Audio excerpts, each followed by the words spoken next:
India TV YouTube channel को subscribe करें और बेल आइकन दबाएं। आइए शुरुआत करते हैं आज की कुरुक्षेत्र की बहस की। दोनों मेहमान जुड़ चुके हैं हमारे साथ। भारतीय जनता पार्टी के सांसद सुधांशु त्रिवेदी जी हमारे साथ हैं और कांग्रेस पार्टी के पूर्व सांसद और प्रवक्ता डॉक्टर अजय कुमार। आप दोनों का बहुत बहुत स्वागत है।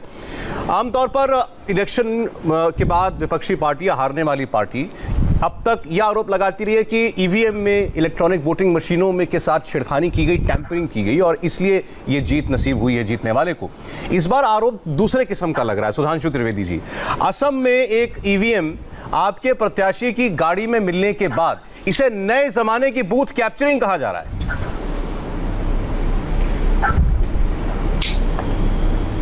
है। देखिए, जहां तक बात तकनीकी दृष्टि से है तो इसका एक स्थापित प्रोटोकॉल होता है जिसके अनुसार यह गलत था कि यदि किसी कारणवश गाड़ी खराब हो गई तो उन्हें वहां पर फोन करके सरकारी वाहन की व्यवस्था सुनिश्चित करने के लिए रुकना चाहिए था और किसी भी प्राइवेट व्यक्ति की गाड़ी में उसे लेकर नहीं जाना चाहिए। हो सकता है तात्कालिक आधार पे उनको ऐसा लगा हो कि कहीं पर यहाँ सड़क पे खड़े होकर कोई भीड़ वो हमला न कर दे, कुछ न कर दे, पर इसके लिए सुरक्षा व्यवस्था सारी सरकारी और चुनाव आयोग की व्यवस्था में ही होना चाहिए था। इसलिए जो था वो तकनीकी दृष्टि से गलत था, इसलिए चुनाव आयोग ने उस पर तत्काल प्रभावी कार्रवाई भी की है और उस बूथ पर पुनर्मतदान की बात भी कही है। परंतु जो बूथ कैप्चरिंग वाली बात आप ये बात कह रहे हैं, बूथ कैप्चरिंग उस जमाने में होती थी। ईवीएम में तो समस्या है ना कि एक बार बटन दबाने के बाद 90 सेकंड तक दूसरा वोट दर्ज नहीं हो सकता। बूथ कैप्चरिंग तब होती थी कि आधे घंटे के लिए बैलेट पेपर उठा के ले गए और सब फटाफट ठप्पा लगाया और उसके बाद अंदर रख के चले गए।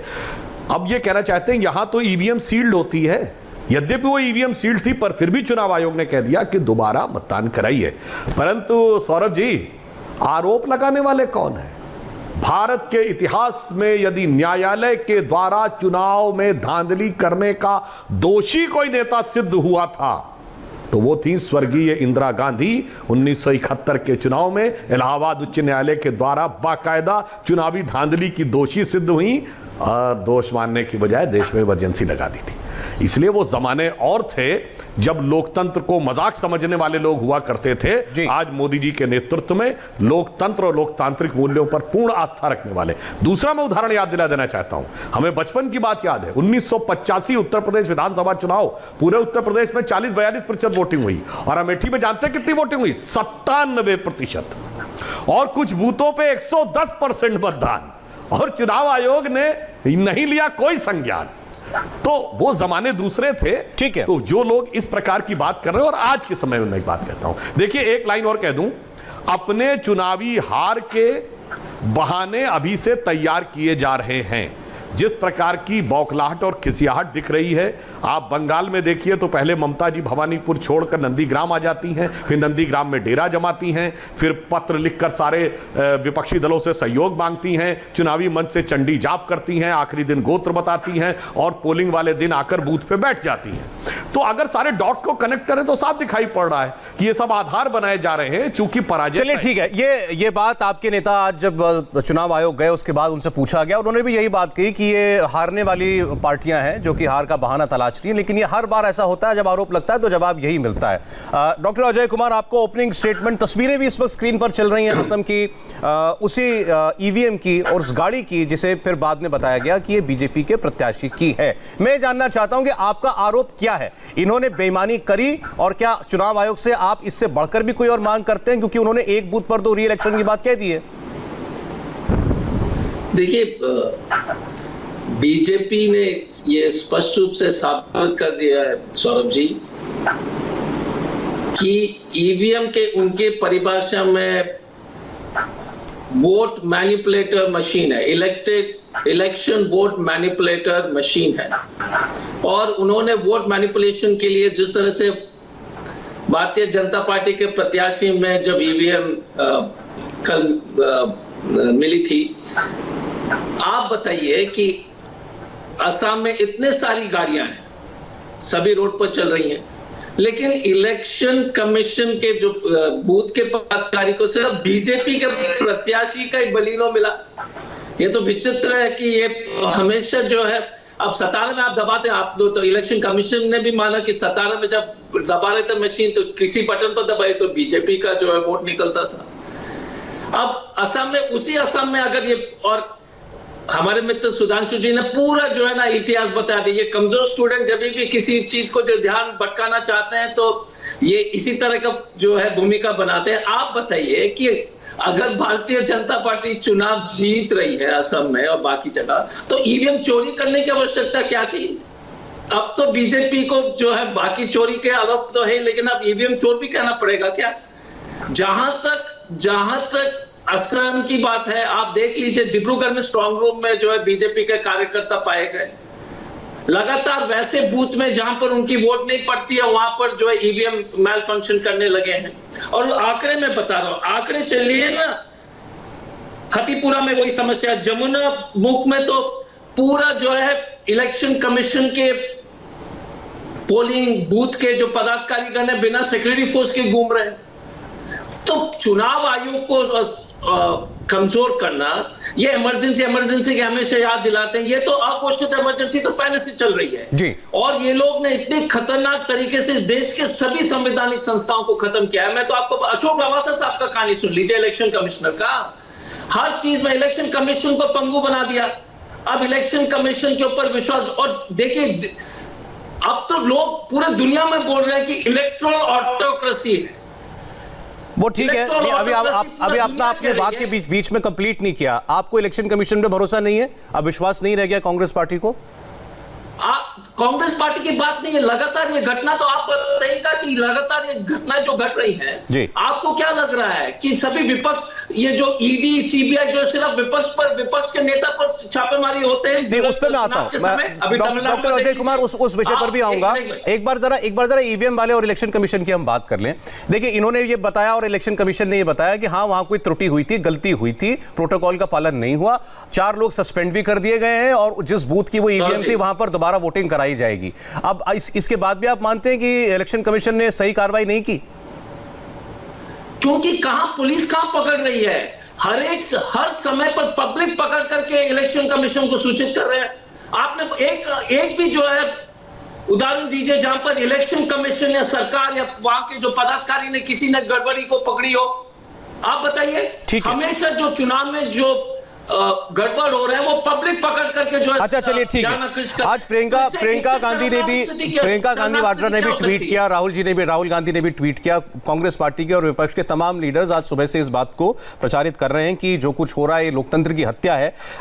अभी जो आपने बताया कि जो भी कार्रवाई वहां पर की गई है सुधांशु जी, उसके जवाब में प्रियंका गांधी ने ये लिखा हुआ है आज की आमतौर पर स्क्रिप्ट ऐसी होती है कि हर चुनाव के बाद प्राइवेट गाड़ियों में ईवीएम पकड़ी जाती हैं, ज्यादातर वो गाड़ियां बीजेपी या बीजेपी सहयोगियों की पाई जाती हैं और फिर ये साबित करने में लग जाते हैं कि ये तो वन ऑफ इंसिडेंट है, इक्का दुक्का मामले हो गए हैं और ये तो हारने वाला अपनी खींच निकाल रहा है, ये हार का बहाना तलाश कर रहा है। उनका कहना है ये एक चुनाव की बात है, हर चुनाव की यही स्क्रिप्ट है। आपने बहुत अच्छी बात कही सौरभ जी, हर चुनाव की यही स्क्रिप्ट है। यही तो समस्या थी, हर चुनाव की स्क्रिप्ट यहां चल नहीं पा रही है। याद करिए इससे पहले के बंगाल के चुनाव, 2 चरणों के चुनाव संपन्न हो गए, कोई हिंसा नहीं हुई, कोई गोलीबारी नहीं हुई, कोई व्यक्ति मारा नहीं गया। अजय कुमार जी तो आईपीएस अफसर रह चुके हैं और बिहार से हैं। अभी बिहार का चुनाव कुछ महीने पहले संपन्न हुआ है। बिहार में तो कोई चुनाव ऐसा नहीं जाता था जहां सैकड़ों लोग घायल ना होते हों, दर्जनों गोली चलाए जाने घटना ना होती हो और दसियों लोग मारे ना जाते हों। नहीं हो पा रहा है वो, बस इस बात की खींच है। हम लोग बहुत बचपन में सुनते थे कि बंगाल में एक साइंटिफिक रिगिंग होती है। अब वो क्या होती थी ये तो ये लोग जानते होंगे। अब वो साइंटिफिक रिगिंग नहीं हो पा रही है, इस बात की समस्या है यहां पर। और फिर मैं ये कहना चाहता हूं, ये तो एक बहुत मजेदार बात याद है आपको, दिल्ली चुनाव से पहले, परिणाम आने से पहले आम आदमी पार्टी ने ही आरोप लगाया था और जब 62 सीटें आ गई चुप, यही कांग्रेस वाले हैं। भैया जब हम राजस्थान हारे, मध्य प्रदेश हारे, छत्तीसगढ़ हारे तो ईवीएम ठीक थी। जिन 5 राज्यों में चुनाव हो रहे हैं इस समय, इसमें असम को छोड़कर लोकसभा चुनाव में जिसमें मोदी जी की लहर चली, बाकी 4 राज्यों में विपक्ष को सीटें ज्यादा मिली। केरल में जहां वायनाड है, वहां केरल में तो हमारा खाता नहीं खुला। क्यों नहीं मांग की आपने कि यहां पे ईवीएम हटा दी जाए और पोस्टल बैलेट से वो करवाया जाए? और हम दर्जन भर से ऊपर उपचुनाव हारे थे 2018-19 में। मतलब मंदसौर से लेके, इंदौर से लेके, अजमेर से लेके, फूलपुर से लेके गोरखपुर तक, तब सब कुछ सही था। अरे जनाब, इसीलिए हम ये कह रहे हैं ना। और आपको एक और बात बता दें, इस्टेब्लिश जो फैक्ट की बात करते हैं सौरभ जी, पुराने लोग जाके चेक कर लें। स्वर्गीय राजीव गांधी का आखिरी चुनाव 1991 अमेठी, 21 लोग गोलीबारी में घायल हुए थे। 21 लोग, जिसमें संजय सिंह भी थे जो उस समय कांग्रेस के नेता थे और सीरियसली घायल हुए थे और आज हमारे साथ है। अब ये सब नहीं चल पा रहा है। अब बताइए, आज के जमाने में तो हर जगह सीसीटीवी लगा है, चुनाव आयोग का वीडियोग्राफर रहता है, प्रत्याशी का वीडियोग्राफर रहता है। मगर सौरभ जी, इन सब के बावजूद ममता जी को कैसे चोट लग गई और सुरक्षा घेरा तोड़कर कोई आ भी गया, घायल करके भाग भी गया, किसी की वीडियोग्राफी में नहीं आया, न किसी के कैमरे में आया। सैकड़ों लोग खड़े रहते हैं अपना मोबाइल कैमरा लेके, वो भी नहीं आया। और ऐसे लोग आकर आज यह बात कह रहे हैं, भाई आज इलेक्ट्रॉनिक सर्विलेंस के जमाने में कोई व्यक्ति कहां खड़ा है ये मोबाइल के टावर लोकेशन तक से पता लग जाता है। इसलिए अजय कुमार जी ऐसे व्यक्ति जो पुलिस ऑफिसर रहे हो, कम से कम उनको यह बात जिम्मेदारी से कहनी चाहिए। राहुल गांधी, प्रियंका गांधी ऐसे ही बोलते रहते हैं। आप लोग इनसे सवाल पूछते हैं, ठीक है, ये भी एक सवाल बार बार आपसे यही पूछते हैं, जब आप लोग जीतते हैं कोई चुनाव, तब ईवीएम में कोई खोट क्यों नहीं दिखाई देता? देखिए सौरभ जी, यही तो है ना कि सिलेबस से बाहर बोलते रहिए। हम बहस किस बात पर हो रही है? सुधांशु जी पूरे जो है वास्को ड गामा जैसे पूरे हमारा दुनिया का भ्रमण करा दिए। पॉइंट क्या है कि एक बीजेपी के प्रत्याशी के गाड़ी में ईवीएम मिला, मामला यही है।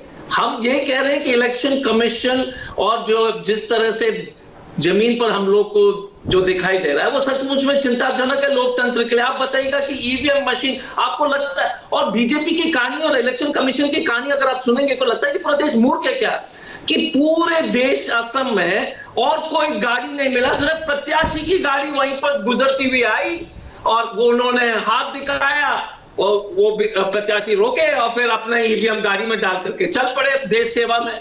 आपको लगता है कि पूरा देश मूर्ख, हम लोग मूर्ख हो गए क्या, पागल हो गए या दिमाग खो गया है? डॉक्टर मैं आपकी बात को, मैं एक लम्हे के लिए आपकी बात को सच मानता हूं, एक लम्हे के लिए आपकी बात को हम सच मान लेते हैं। अब इसकी दो तीन पॉसिबिलिटीज हैं। एक वर्जन वो है जो इलेक्शन कमीशन का है कि उनके लोगों ने गलती करी, प्रोटोकॉल नहीं निभाया। दूसरा यह है कि वहां जो स्थानीय इनका प्रत्याशी था उसने अपने रसूख से या कुछ भी करके उसने बेईमानी करने की कोशिश करी। और तीसरा वो जो कि आपकी पार्टी के बहुत से नेता आज कह रहे हैं कि इलेक्शन कमीशन इसमें सम्मिलित है। तो अगर ऐसा है तो फिर तो आपको यह कहना चाहिए कि पूरा चुनावी निरस्त कर दिया जाए, हमें इस इलेक्शन प्रोसीजर पर भरोसा ही नहीं है, फिर तो यह मांग होनी चाहिए। सौरभ जी, पूरा दुनिया जो है ये बात कहने लगी है कि इस देश में इलेक्टोरल ऑटोक्रेसी, इलेक्शन कमीशन के उदाहरण हम आपको दे रहे हैं ना। अशोक लवासा ने जो विरोध किया था तो जो खुश करके भेज दिया एडीबी में, एशियन डेवलपमेंट बैंक में। अब संवैधानिक संस्था ही नहीं बची है तो आपको क्या इलेक्शन, अब कल यही आरोप होगा। जब देखिए इलेक्शन कमीशन और इस देश में लोकतंत्र जो है परसेप्शन पे चलता है, जब लोगों की धीरे धीरे विश्वास उठने लगेगी। आप बताइएगा कि अगर ईवीएम पब्लिक के बात, अगर आप छोड़ दीजिए, सुधांशु जी बीजेपी के प्रवक्ता हैं, हम कांग्रेस के प्रवक्ता हैं, आम आदमी अगर ये बात अगर सुनते हैं तो उनको क्या लगेगा कि इलेक्शन कमीशन का पूरा ईवीएम मशीन किसी प्रत्याशी की गाड़ी में, इस देश में जिस तरह से चुनाव होती थी। और उससे पहले सुधांशु जी बड़े बड़े बातें कह रहे थे कि चुनाव में प्रक्रिया सुधर गई, इनके सुधरने से नहीं हुआ था। कांग्रेस के समय से जो सुधार हुई थी, तो आप बताइए 2000 में तो उनकी सरकार, उसके बाद 2000 से 2020 तक सभी की सरकार रही है, वाजपेयी जी की भी सरकार रही है, ठीक है, सभी सरकार ने अच्छे काम किए थे। लेकिन आज के डेट में आप बताइएगा कि लगातार इस तरह के आरोप, सतारा में आप देख लीजिए। मैं अभी हिस्ट्री देता हूं, अभी आपको और व्यूअर्स को ये बताना भी जरूरी है कि ईवीएम का इतिहास क्या है। उससे पहले आपके आरोपों पर ये जवाब दे दे। बोलिए सुधांशु जी। देखिए, जो ये कह रहे हैं कि इन्होंने सुधार किए थे, हमें याद है भाई, अजय कुमार जी, टीएन शेषन ने जब एक के बाद एक कड़े स्टेप लेने शुरू किए तो चुनाव आयोग को 3 स्तरीय किसने बनाया था? कांग्रेस की नरसिम्हा राव की सरकार ने। और उसके बाद एक चुनाव आयुक्त आपकी सरकार से मंत्री भी रह लिए जाके। तो ये भी बात साफ हो गई कि उन्हें टीएन शेषन के पर कतरने के लिए रखा गया था, इसीलिए वो बाद में आए और राजनीति में आए और कांग्रेस पार्टी की सरकार में मंत्री भी रहे। इसलिए मैं उस पर नहीं जाता हूं, मैं आज की बात करता हूं। देखिए, लोगों को ये पता होना चाहिए कि जहां पर पोलिंग हो रही होती है वहां हर कैंडिडेट का प्रतिनिधि भी होता है और जब ये ईवीएम्स रखी जाती हैं वहां भी हर कैंडिडेट का प्रतिनिधि होता है और उसके सामने लॉक किया जाता है। ये बताएं भाई, इनके प्रतिनिधि वहां क्या वो भजन करने चले गए थे, नमाज पढ़ने चले गए थे? जवाब देना चाहिए इनको कि आपके लोग छोड़ के क्यों चले गए। दूसरी बात, एक पोलिंग बूथ पर मिनिमम 1800 900 से लेकर 1100-1200 अधिकतम वोट होते हैं। अब ये बताइए, आप ये कह रहे हैं 800 वोट में मान लीजिए 70% पोलिंग है, 600 वोट है, तो 300-400 वोट एक पार्टी को मिले होंगे, तो 300-400 वोट में पूरा चुनाव जीत लिया जाएगा। इसलिए जो बातें कही जा रही हैं वो तर्क और तथ्य के आधार पे नहीं है। जैसे ना कोई सीसीटीवी फुटेज दिखा पा रहा है, ना कोई डॉक्यूमेंट्री एविडेंस दिखा पा रहा है, ना अपने कैंडिडेट की उपस्थिति दिखा पा रहा है। ये अभी जो आपने बात कही कि 300-400 वोट से क्या हम क्या असम का या बंगाल का चुनाव जीत जाएंगे, इनके एक नेता ने ये भी लिखा है कि ये तो एक ईवीएम है जिसकी चोरी पकड़ी गई, ऐसे हजारों ईवीएम आपकी पार्टी बीजेपी चोरी कराती है। और उन्होंने फिर लिखा है इसी तरीके से चाणक्य के चुनाव जीतते हैं। अमित शाह जी के लिए उन्होंने रेफरेंस दिया है। हाँ, तो मैं बताना चाहता हूं सौरभ जी, ये इनके जो बूथ पे रिप्रेजेंटेटिव होते हैं प्रतिनिधि प्रत्याशी के, वो क्या करते हैं? वो भांग खा के सोए रहते हैं क्या? क्या मजाक की बात करते हैं साहब? चुनाव आयोग ने चुनाव में पूरी व्यवस्था की है। एक यानी अगर आपको किसी वोट डालने वाले पे आपत्ति है तो उसको भी इस बात का अधिकार है। वो कह सकता है साहब ये व्यक्ति कुछ गड़बड़ लग रहा है, यहां तक उसको आपत्ति है। और जब लॉक किया जाएगा तब वो रहेगा, और जब तक लॉक रहेंगे यानी 2 मई तक भी वो चुनाव जो प्रत्याशी का प्रतिनिधि है वो कभी भी वहां जा सकता है, चाहे तो पूरे टाइम रह सकते हैं 24 घंटे उस बिल्डिंग परिसर में और उस कमरे के आसपास। इसलिए इस प्रकार के आरोप और कुछ नहीं है, अवश्यंभावी पराजय की पूर्व पीठिका, सामान्य भाषा में कहें तयशुदा हार के बहाने बनाए जा रहे हैं। बोलिए अजय जी। देखिए, एक चीज है कि जब पोलिंग एजेंट ने पूरी तरह से किसी भी पार्टी का पोलिंग एजेंट ने ईवीएम को सील किया, फिर वहां के बूथ के टीम जो इलेक्शन कमीशन के जो टीम होते हैं वो ले जाते हैं अपने सरकारी गाड़ी में, तो पोलिंग एजेंट तो बेचारे अपना काम कर दिए। उसके बाद बीजेपी के जो है कॉन्स्पिरेसी टीम जो है अपना काम शुरू कर दिया। षड्यंत्र वाली टीम जो है बैठ करके बोले कि आप ईवीएम को गाड़ी खराब करना है, फिर इनके जो प्रत्याशी आएंगे तो जहां पर वो कमजोर है इनका कहना यह है कि ऐसे तो फिर सैकड़ों हजारों ईवीएम चोरी करनी पड़ेंगी चुनाव जीतने के लिए। बट एक चीज बताइएगा कि ये तो पब्लिक भी पकड़ रही है ना, क्योंकि सरकार से आप बताएगा कि जो पब्लिक के जनता के द्वारा जो है पकड़ करके बताया जा रहा है, तो कितने हजारों हो सकते हैं ये भी संभव, क्योंकि इलेक्शन कमीशन या सरकारी तंत्र ने एक भी घोटाला पकड़ा है क्या चुनाव में? आप बताइए। जहां पर भी हुआ है पब्लिक ने जो आवाज उठाई है, जब जनता ने बताया, जब जनता आवाज उठाती है बताती है कि इलेक्शन में गड़बड़ हो रही है, सरकार ने तो कुछ, इलेक्शन कमीशन ने तो नहीं किया। डॉक्टर साहब, मैं सिर्फ इतना कहना चाहता हूं, अगर ये आपका आरोप गंभीर है कि हजारों ईवीएम की चोरी होती है, तो फिर तो ये हमारी पूरी चुनाव व्यवस्था से भरोसा उठाने वाली बात है ना। तो या तो इस बात को उतनी गंभीरता से और शिद्दत से आप कहिए कि नहीं साहब ऐसा ही हो रहा है और ये चुनाव कोई मायने नहीं रखते, नहीं तो फिर वो आरोप कोरे आरोप लगेंगे। सौरभ जी, आम बात हो गई है कि भारतीय जनता पार्टी 3 M पर भरोसा रखती है, ईवीएम मशीन, कुछ मीडिया के लोग और मनी। अब आप बताइएगा कि ये तीनों जो है लोकतंत्र कहां बची है? आप बता दीजिए कि जिस तरह से लोग जो है लोकतंत्र को कमजोर करने के लिए लगातार हमले कर रहे हैं, और ये सिर्फ प्रेस फ्रीडम से लेकर जो है इलेक्शन तो एक तरीका है, एनोनिमस पॉलिटिकल फंडिंग, इस तरह के बहुत सारे बहस हो सकती है, और आज के लिए आपके पास समय नहीं है। लेकिन आप बताइएगा कि पूरा देश में कोई भी ये खबर अगर कोई व्यक्ति पढ़ता हो और देश के जो है लोकतंत्र पर हम गर्व रखते हैं और सोचते हैं कि जब बीजेपी के प्रत्याशी के गाड़ी में ईवीएम क्यों, चलिए ठीक है, लेकिन अभी ठीक है, डॉक्टर अजय कुमार ने तो अभी प्रोग्राम में डिक्लेयर कर दिया सुधांशु जी के देश में लोकतंत्र बचा कहां है।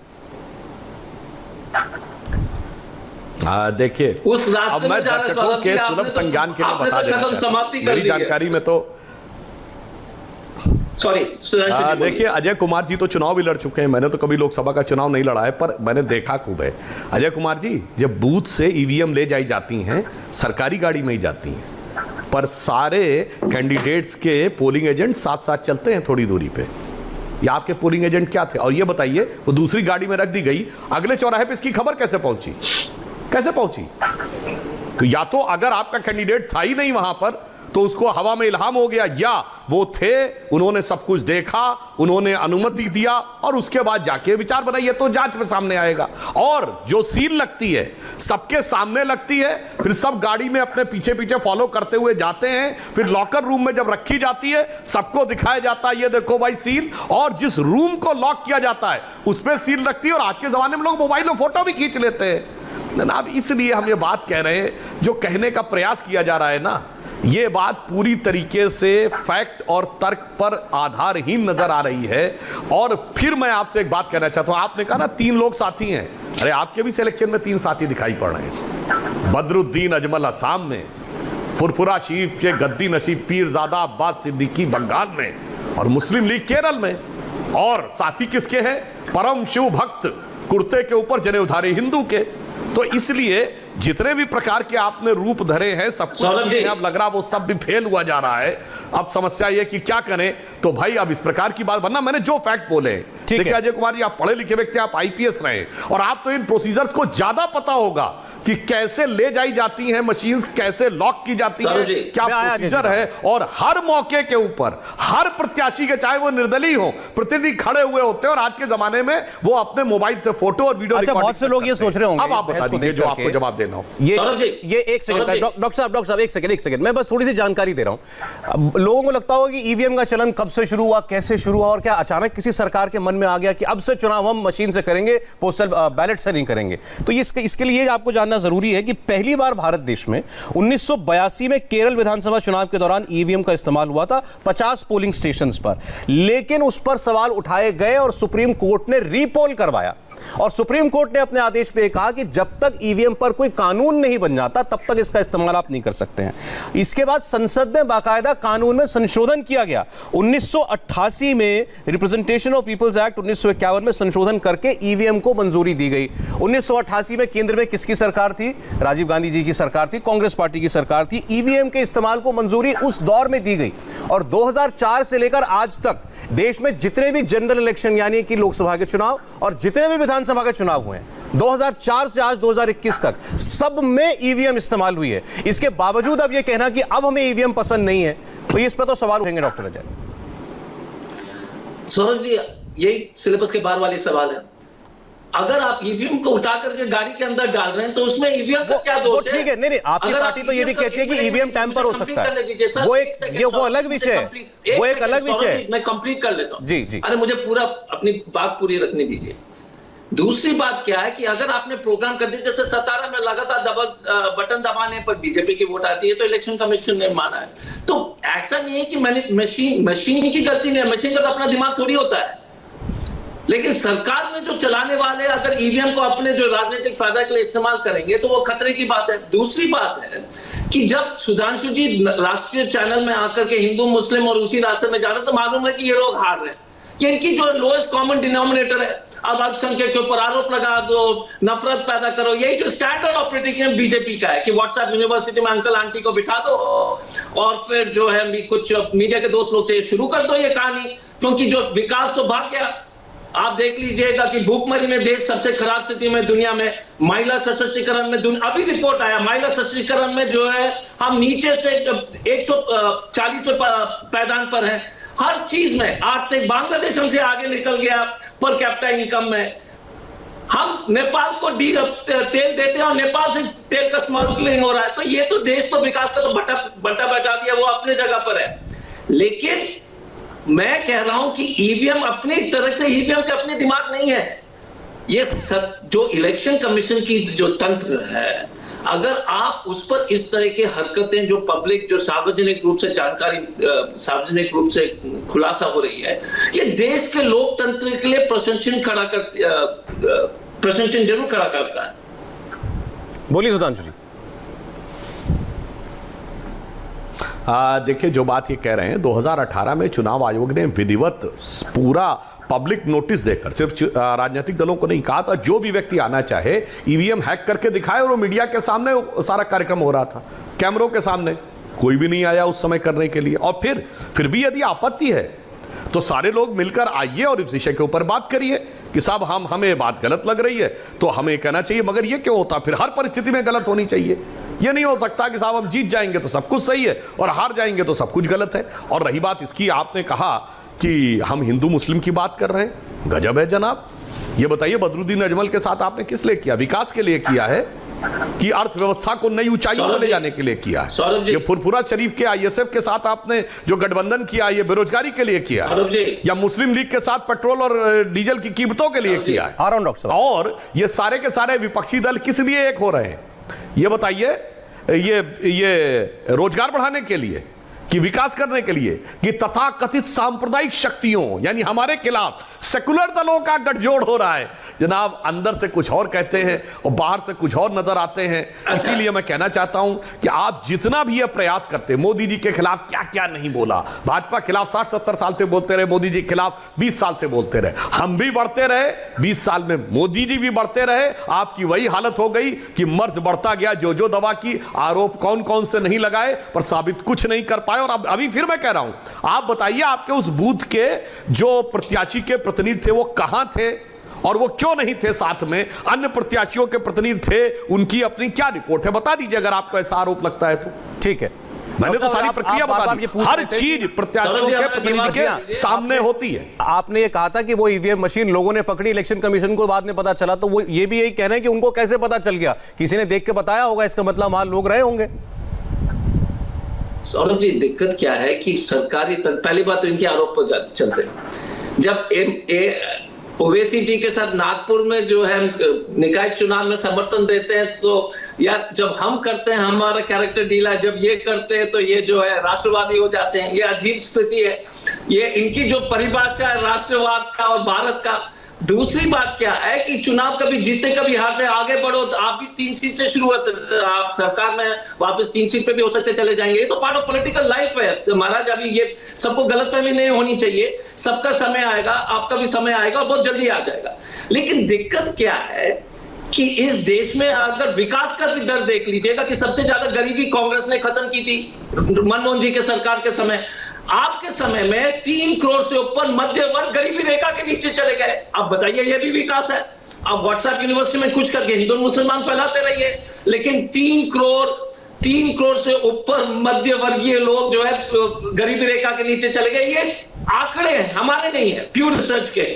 तो ये सब बातें छोड़ दीजिए, सिर्फ ये देश में ये साबित हो रही है और लगातार ये बहस हो रहा है कि इलेक्शन कमीशन जिस तरह से हम लोग काम की अपेक्षा कर रहे थे उस तरह से काम नहीं हो रही है। इलेक्शन कमीशन ने अगर आप लोकसभा में 2 फेजेस में कराते हैं, अगर बंगाल में, तो आप 7 फेज में कराते हैं विधानसभा में। आप प्रधानमंत्री जी चले जाते हैं बांग्लादेश और फिर चले जाते हैं चुनाव पर थोड़ा प्रभाव डालने के लिए अपने विदेश के बांग्लादेश के धरती से वो बंगाल के चुनाव को एड्रेस करते हैं, बंगाल के वोटर को एड्रेस करते हैं। तो इस तरह के हद तो हमने कभी किसी प्रधानमंत्री से हम लोग ने तो नहीं देखा है। लेकिन क्योंकि सुधांशु जी बोलते हैं कि मोदी जी बहुत बड़े काम कर रहे हैं, तो ये भी बड़ा काम हो गया कि कोई विदेश यात्रा में देश के आंतरिक चुनाव में अपने वोटर को प्रभावित करने के लिए किसी प्रधानमंत्री ने इस तरह का जो है कार्यक्रम नहीं बनाया। लेकिन ये पहला है,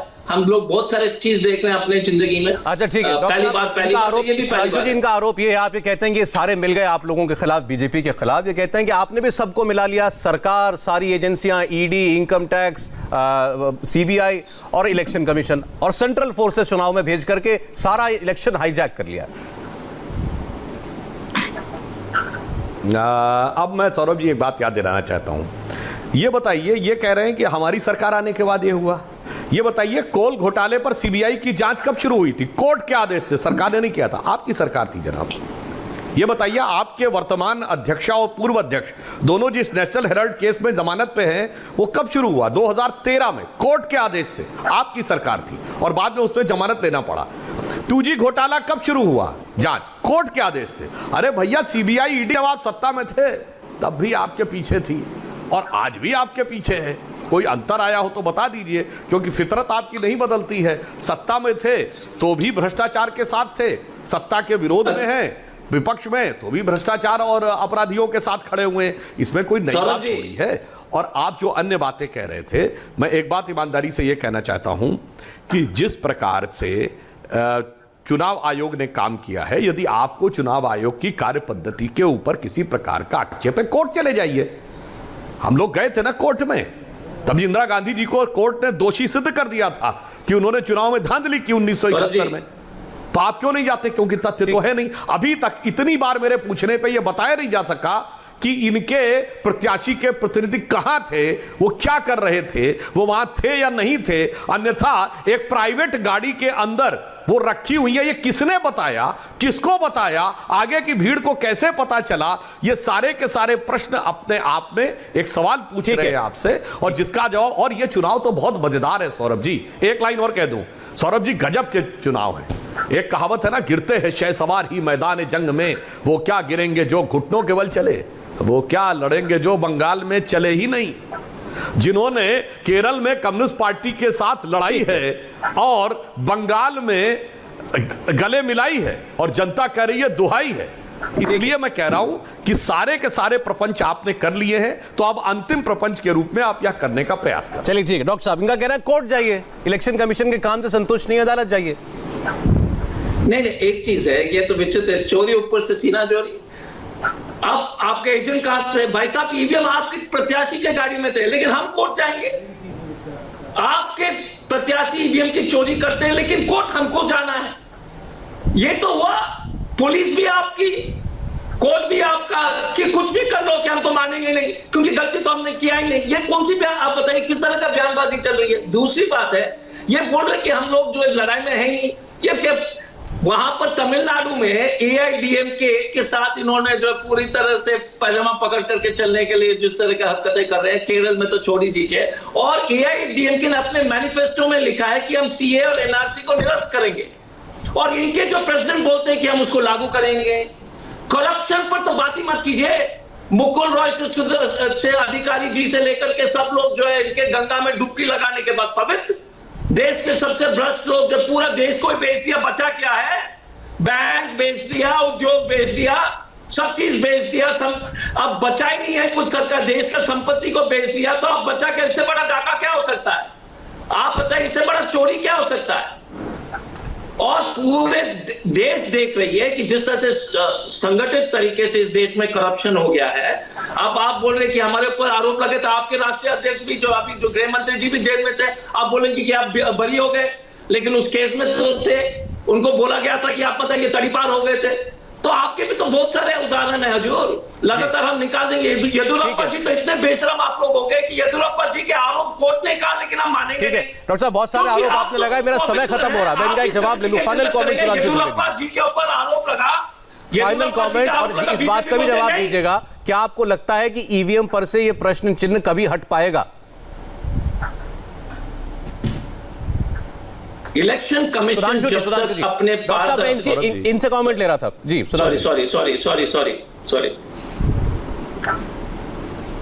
नहीं, देखिए वो प्रश्न चिन्ह नहीं हट पाएगा, क्योंकि ये लगातार हारते रहेंगे और लगातार इस तरह की बात करेंगे। जब जीत जाएंगे तो ये कहना बंद कर देंगे। सीए एनआरसी पे हमारी बात तो छोड़िए, तरुण गोगोई कुछ और कहते थे, आप टोटली पलट गए। इसीलिए जो आपने भी गंगा की बात कही ना, तो गंगोत्री जहां से शुरू होती है, उत्तराखंड, उत्तर प्रदेश, बिहार और बंगाल, गंगोत्री से गंगा सागर तक आप बह गए, इसीलिए क्योंकि आप एक चुनाव में कुछ और कहते हैं, दूसरे में कुछ और कहते हैं, कहते कुछ और हैं, दिखाते कुछ और हैं, बोलते कुछ और हैं, गठबंधन कुछ और करते हैं। पर समस्या की बात यह है कि अब जनता समझदार हो गई है। वो जमाने लद गए जब उस्ताद लल्लू का फाकते उड़ाया करते थे, आप कुछ भी बोलकर अपना काम चला लिया करते थे। समय इतना ही था। डॉक्टर अजय कुमार, सुधांशु त्रिवेदी, आप दोनों का बहुत बहुत शुक्रिया आज कुरुक्षेत्र में आने के लिए।